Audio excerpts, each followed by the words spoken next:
आप ये गलती मत करिएगा, क्योंकि ज्यादातर लोग ये गलती करते हैं। जब भी कोई कलश स्थापना करते हैं हम, चाहे नवरात्रि के दौरान हो या किसी भी पूजा में, कलश स्थापना जब होती है तो क्या करते हैं कि जब पूजा समाप्त हो जाती है तो जो कलश का नारियल है उसे फोड़ के आपस में प्रसाद के रूप में बांट लेते हैं, जबकि हमें ऐसा नहीं करना चाहिए। देखिए, जो कलश के ऊपर नारियल रखा जाता है वो इसलिए रखा जाता है कि आपके ऊपर अगर कोई विपदा आने वाली हो, कोई परेशानी आने वाली हो, या आपके ऊपर कोई भी नेगेटिव ऊर्जा हो, आपके घर में किसी तरह की नेगेटिव ऊर्जा हो, तो वो नारियल सारी नेगेटिविटी अपने में खींच लेता है। इसीलिए आपने ये भी सुना होगा कि लोग कहते हैं कि अगर पूजा का नारियल खराब निकल जाए तो बहुत शुभ माना जाता है। वो इसलिए क्योंकि अगर नारियल काला निकल गया या कुछ हो गया तो मतलब है कि नारियल ने पूरी विपदा, नेगेटिविटी अपने ऊपर ले ली।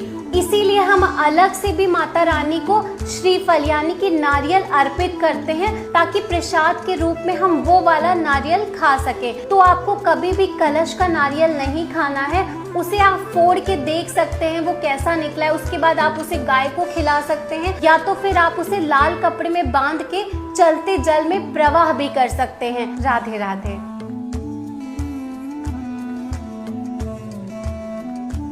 नवरात्रि पूरी होने के बाद जो कलश का नारियल होता है उसका क्या किया जाता है, उसमें जो जल है उसका क्या करना चाहिए, और जो सामग्री होती है जल के अंदर वाली उसका क्या करना चाहिए।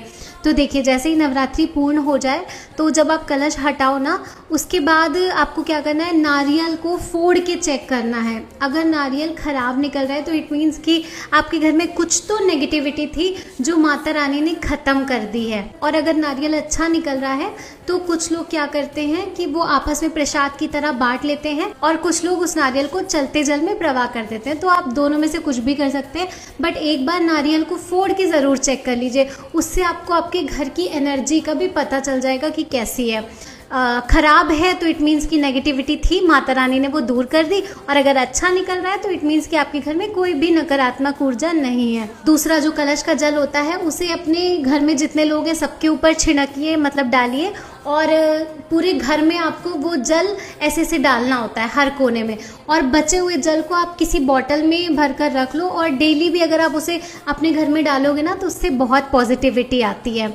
तीसरी बात ये कि जो कलश के अंदर सामग्री डालते हैं ना, जैसे हल्दी है और भी चीज़ें जो डाली जाती हैं, उसको आप चलते जल में प्रवाह कर सकते हैं, या फिर आपके घर में कोई गमला है, मिट्टी है, तो आप उस मिट्टी में भी दबा सकते हैं। कोशिश करिए कि आप घर में ही उस मिट्टी को दबाएं, क्योंकि उसमें भी कहीं ना कहीं माँ की ऊर्जा आ जाती है। तो वो अगर घर के अंदर रहेगा तो आपके घर के लिए बहुत शुभ फलदायी होगा। जितने भी लोग कलश रखते हैं ना, इस बात का ध्यान रखिएगा कि आपको कभी भी कलश को अकेले नहीं छोड़ना है, और ना ही किसी और को अपने सिवा कलश को छूने देना है। अगर उसमें घी तेल डालना है ना तो वो आप खुद से ही डालो, या कोई और व्यक्ति अगर व्रती है तो उससे डलवाओ। बाकी किसी और को कलश मत छूने देना, क्योंकि जो कलश है ना वो साक्षात माँ का स्वरूप माना गया है। देखो, हम माता रानी की फोटो रखते हैं, मूर्ति रखते हैं, वो अलग बात है, लेकिन अगर सही मायने में देखा जाए ना तो जो कलश होता है वही माँ का सूक्ष्म रूप माना जाता है। कहते हैं 9 दिन माँ उसी कलश में प्रवेश कर जाती हैं, तभी कलश की महत्वता बहुत ज्यादा बताई गई है, और इसे बहुत